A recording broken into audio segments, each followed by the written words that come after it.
studied about the angular momentum of a rigid body. Okay, but today we will have to study about the moment of inertia and radius of gyration, जो आपके syllabus में है. ठीक है, देखिए आपका जो नेक्स्ट टॉपिक है वो क्या आता है बेटा, that is known as your moment of inertia and radius of gyration. पहली बार आपने ये वर्ड सुना होगा, रेडियस ऑफ गायरेशन, है ना. तो रेडियस ऑफ गायरेशन जो होता है बेटा वो क्या होता है? रेडियस ऑफ गायरेशन मीन्स एक पर्टिकुलर डिस्टेंस, एक मीडियम के अंदर पर्टिकुलर डिस्टेंस. ठीक है, देखिए सबसे पहले हम मोमेंट ऑफ इनर्शिया के बारे में बात करते हैं.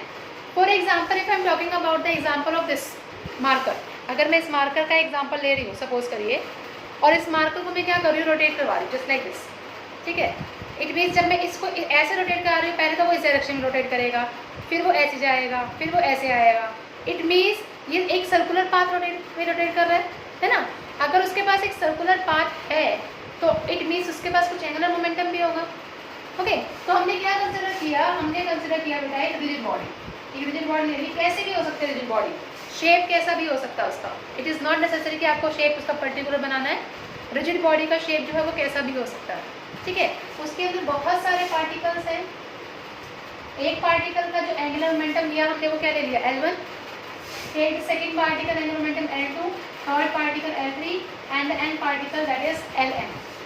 ठीक है, ये बॉडी है जिसका मास m है, रिजिड बॉडी है, अंदर पार्टिकल्स हैं, उनका एंगुलर मोमेंटम हमने ले लिया L1, L2, L3 up to so on Ln. ठीक है, तो नेट एंगुलर मोमेंटम कितना रहेगा इसका, what is the net angular momentum. Yesterday only I have told, net angular momentum का मतलब क्या होगा इसका, कैपिटल L.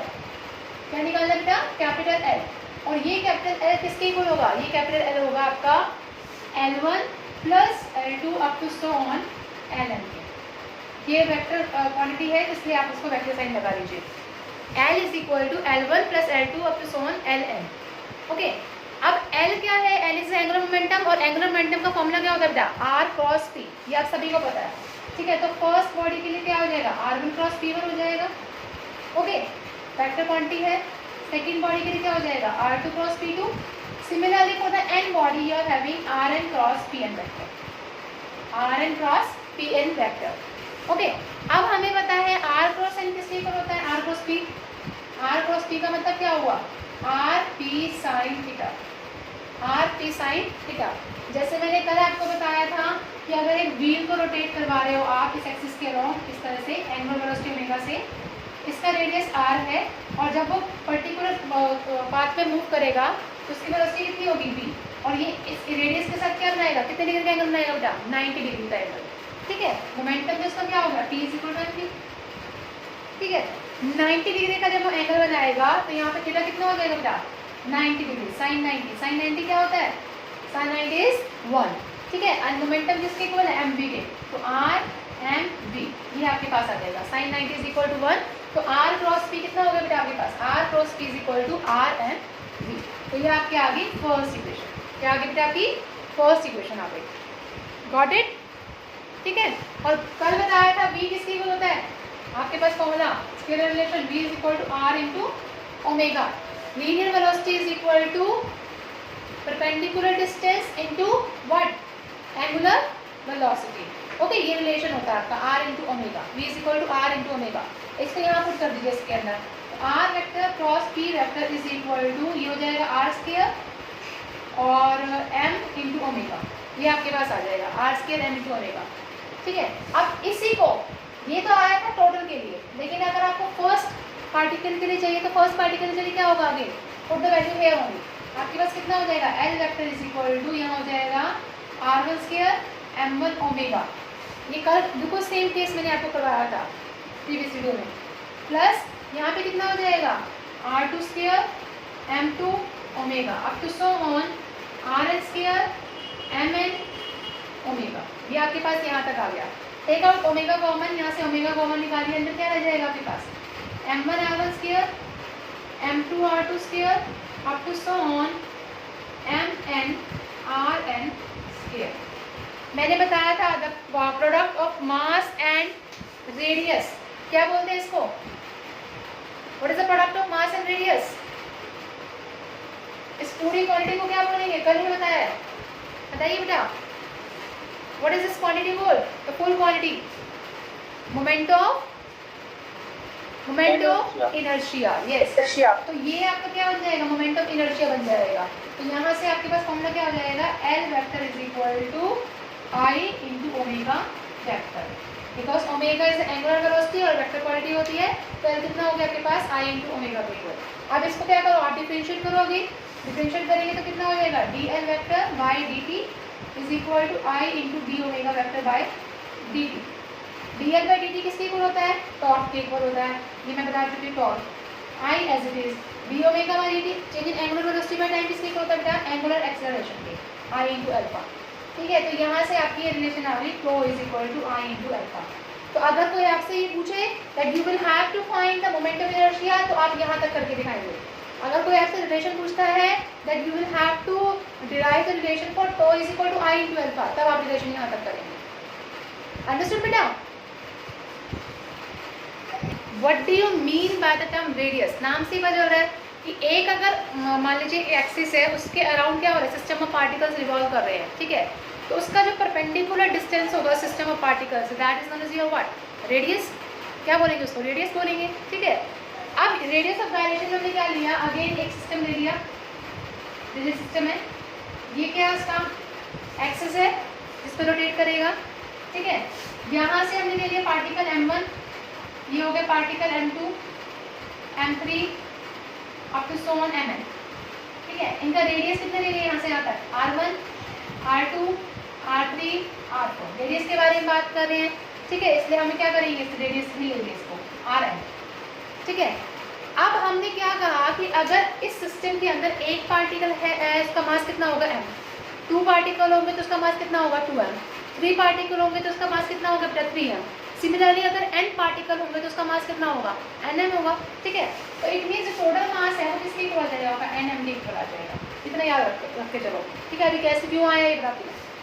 अभी हमने देखा इनर्शिया किसके इक्वल होता है, m1 r1 square plus m2 r2 square up to so on mn rn square, ये सभी ने देखा है। ठीक है, और यहाँ पर अगर मैं सभी मासेस को m के इक्वल कंसीडर कर लूँ, m1 is equal to m2 is equal to so on mn is equal to m के इक्वल कंसीडर कर लिया, तो यहाँ पे कितना आ जाएगा हमारे पास, m कॉमन आ गया क्योंकि सभी का मास m है, अंदर क्या रहेगा बेटा, r1 square r2 square up to so on rn square, ये हो गया आपके पास। ठीक है, अब इस केस में हम क्या करेंगे, n से मल्टीप्लाई और n से डिवाइड करेंगे।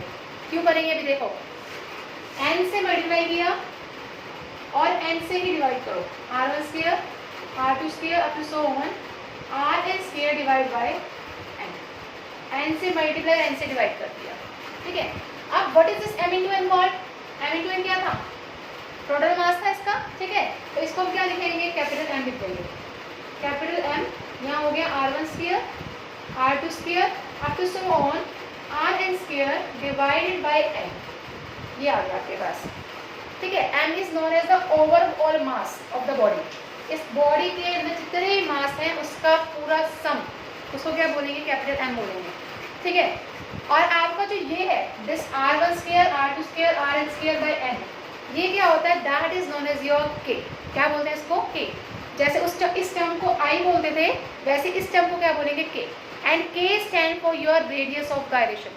k क्या है, रेडियस ऑफ गायरेशन है। कैसे देखिए, ये आपके पास है k square is equal to r1 square r2 square up to so on rn square by n, where k square is equal to this. ठीक है, तो k किसके इक्वल जाएगा, k is equal to root of r1 square plus r2 square up to so on rn square divide by n, and this k is equal to what, radius of gyration।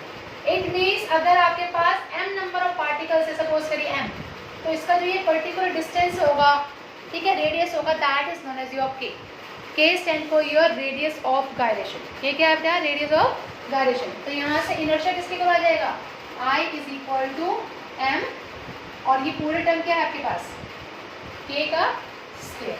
तो ये आपकी relation आ गई inertia with your radius of gyration.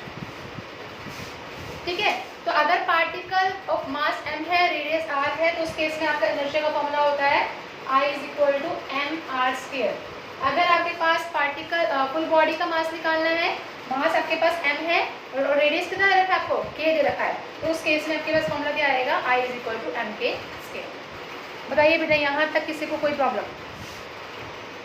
जो last part है उसमें हमने क्या करना है, ज्योमेट्रिकल वैल्यूज हमने देखनी है सिर्फ इनर्शिया की, अकॉर्डिंग टू योर सिलेबस। जो रिसेंट सिलेबस है उसमें आपको क्या दे रखा है कि अगर आपके पास एक थिन सर्कुलर रिंग है, ठीक है, और उसका एक्सिस ऐसे परपेंडिकुलर है, मान लीजिए ये परपेंडिकुलर एक्सिस और ये रिंग है यहाँ पे, ठीक है, तो इसका इनर्शिया कितना होगा, mr²। इसका फॉर्मूला होता है, क्या होता है इनर्शिया का फॉर्मूला, m × r²।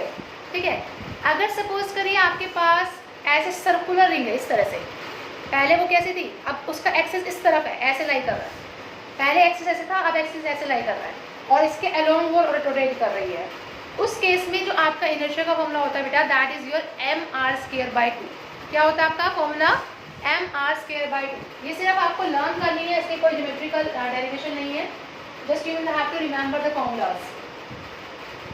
ये बहुत इजी बना दिया है CBSE ने आप लोगों के लिए। ठीक है, अगर आपके पास क्या है, थिन सर्कुलर रिंग है, thin circular ring that is R, ठीक है, और वो क्या है, परपेंडिकुलर है to its plane, its plane just like this, जैसे ऐसे है, ये रोटेट कर रहा है, ठीक है, अब ये रिंग हो गया।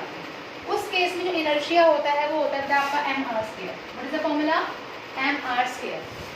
अगर आपके पास सेकेंड केस क्या है, thin circular ring, again thin circular ring है, रेडियस आ रही है उसका, और वो डायमीटर के अलोंग है, डायमीटर, ठीक है, जस्ट लाइक दिस, ऐसे है, और रोटेशन कहाँ हो रही है बेटा इसकी, इस डायरेक्शन में, ऐसे। उस केस में जो आपके पास इनर्शिया का फॉर्मूला होता है, that inertia formula is mr²/2, half हो जाता है डायमीटर का। ठीक है, थर्ड केस क्या है, थिन रोड, थिन रोड, ठीक है, थिन रोड है, लेंथ l है उसकी, और ये क्या है, perpendicular to the rod, perpendicular to the rod, ठीक है, मिड पॉइंट में लाई करेगा इसका कुछ इस तरह से, ऐसे, ये परपेंडिकुलर है, ये ऐसे रोटेट कर रहा है। ठीक है, उस केस में आपके पास रोड कहाँ है, इस पॉइंट पे लाई जाती है, मैंने आपको बताया भी था यूनिफॉर्म रोड के लिए हाफ आया था, लेकिन यहाँ पे कितना आ जाएगा, ml²/12, ml²/12। ठीक है, the fourth case is known as your circular disc, circular disc. Circular disc हमेशा क्या होता है, परपेंडिकुलर होता है डिस्क पे, perpendicular to disc at centre, at centre. ठीक है, और इसके डिस्क क्या होता है, कुछ इस तरह से, और ये रोटेट कहाँ करता है, कुछ ऐसे रोटेट करता है। तो इस केस में भी आपका इनर्शिया क्या हो जाएगा, mr²/2। जस्ट फॉर्मूलाज रन करने हैं आपको, कुछ नहीं रन करना, mr²/2। डेरिवेशन आपका अभी डिलीट हो चुका है इस पार्ट से। ठीक है, fifth one is known as your circular disc, again circular disc, radius r है इसका, और ये किसके अलोंग है बेटा, डायमीटर के अलोंग है, डायमीटर कुछ इस तरह से, ठीक है, डायमीटर के अलोंग है। उस केस में जो आपका फॉर्मूला होता है बेटा वो होता है mr²/4, mr²/4। ओके, होलो सिलेंड्रिकल रेडियस, होलो सिलेंड्रिकल, ठीक है, रेडियस r, रेडियस r। इस केस में axis of cylinder, axis of cylinder, यानी कि सिलेंडर जो है आपका वो एक्सिस में लाई करता है। ठीक है, आपका ये सिलेंडर हो गया, होलो है, ये एक्सिस पे ऐसे लाई कर रहा है। ठीक है, and in that case you are having the inertia formula that is mr², mr²। Okay, similarly अगर आप सॉलिड सिलेंडर का करते हैं तो वो कितना होता है बेटा, mr²/2, और ऐसे ही अगर आप सॉलिड सिलेंडर डायमीटर के अलोंग लेते हैं तो उसका होता है 2m²/5। तो ये कुछ आपके ज्योमेट्रिकल वैल्यूज हैं, 8 ज्योमेट्रिकल वैल्यूज, इनके फॉर्मूलाज आपको याद रखने हैं, because at the time of numerical you will be able to easily solve that numerical on the basis of that. Okay बेटा, so this is all about today's topic. If you find any of the difficulty, then please let me know. and you can comment me on my YouTube channel, as well as you can comment on the email ID, that is letclasses@gmail.com. तो जितना हो सके please आप इसको share करिए, subscribe करिए, as well as like करिए। Subscribe करते कि छोटा सा बेल का आइकन है, प्लीज़ आप उसे भी प्रेस करिए ताकि आपको डेली की नोटिफिकेशन मिलती रहे। इसी के साथ I am very much thankful to you people जिन्होंने हमें इतना प्यार दिया, दे विल आपने ब्लेसिंग्स दी, तो उसके लिए बहुत बहुत thank you. And please be happy at your home and be safe at your home. Thank you so much.